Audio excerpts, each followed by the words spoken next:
Welcome to our channel. আপনারা দেখছেন রান্নার হাট। আজকে আমি তৈরি করব ধাবা স্টাইলে এগ কারি।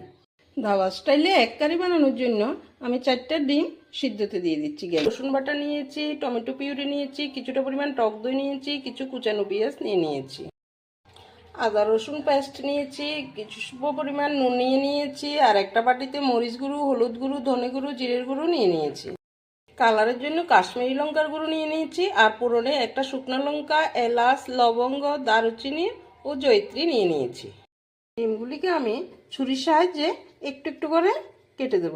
যাতে কড়াই গরম হয়ে গেল, আমি ডিমগুলি ভাজার জন্য কড়াইতে কিছুটা পরিমাণ তেল দিয়ে দিচ্ছি। গরম হয়ে গেল, আমি ডিমগুলি ভাজতে দিয়ে দিচ্ছি।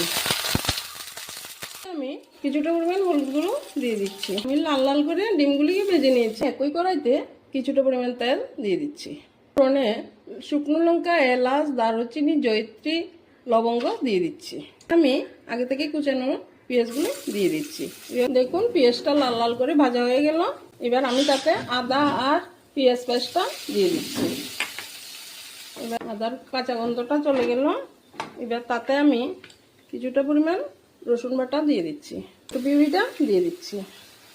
আমি তাতে কিছুটা পরিমাণ টক দই দিয়ে দিচ্ছি। একটা প্লেটে মরিচ গুঁড়ো, হলুদ গুঁড়ো, ধনে গুঁড়ো, জিরের গুঁড়ো নিয়েছিলাম, এগুলি আমি এবার দিয়ে দিচ্ছি। পরিমাণ মতো নুন দিয়ে দিচ্ছি।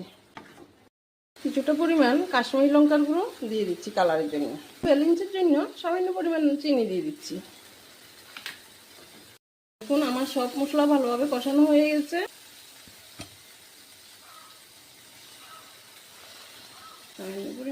কিছুটা পরিমাণ জল দিয়ে দিচ্ছি। আসার জন্য আমি 5 মিনিটের জন্য একটা ঢাকা দিয়ে দিচ্ছি। 5 মিনিট হয়ে গেল, আমি এবার ঢাকাটা উঠিয়ে নিচ্ছি। দেখুন ঝোলে ফুট এসে গেছে। আমি আগে থেকে ভেজে রাখা ডিমগুলি দিয়ে দিচ্ছি। এবার একটু আমি ভালোভাবে নেড়ে দিচ্ছি। অনেক রেসিপি খেয়েছেন, এইভাবে ধাবা স্টাইলে একবার এগ কারি বানিয়ে খেয়ে দেখবেন, দারুণ লাগবে। গরম গরম রুটি বা ভাত দুটোর সাথে পুরো জমে যাবে। এভাবে একবার বাড়িতে বানিয়ে খেয়ে দেখবেন, কেমন হয়েছে কমেন্টে আমাকে জানাবেন। ধাবা স্টাইলে এক কারি তৈরি হয়ে গেল। এবার তাতে আমি কিছুটা পরিমাণ গরম মশলা গুঁড়ো দিয়ে দিচ্ছি, কিছুটা পরিমাণ কচুরি মেথি দিয়ে দিচ্ছি। গ্যাসের ফ্লেমটা অফ করে দেব। একটা বাটিতে উঠিয়ে নিয়েছি। আমি কাঁচা লঙ্কা চেরা দিয়ে সাজিয়ে নিচ্ছি।